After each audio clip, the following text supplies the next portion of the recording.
Ilokishi inembali entle kwezopolitiko. Ngabantu bangama-45,000 abasuswa ngenkani kulo mmandla. Uninzi lwezindlu apha zeze-RDP kwaye zisamile. Yiminyaka elishumi uDolly Mlungwana oneminyaka engama-65 ubudala ehlala kulo mmandla. Imali yakhe yenkamnkam ixhasa abantwana bakhe ababini nabantwana babo. Uthi akazovota kulunyulo luzayo. Noba siyazincokolela ufumanisa uba noba kuvotanga akho nto uzayifumana, noba uvotile akho nto uzayifumana, uzawunika isithembiso qha. Ithala lencwadi lakwaZakhele lingumzekelo wezinto ezonakalayo nezinganikwa nkathalo.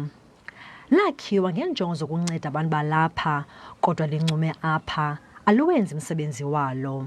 uBuyisile Tyhutyhu naye oliqela umzabalazo uthi nangona nengxaki ngombutho ophetheyo kodwa uza kuvota.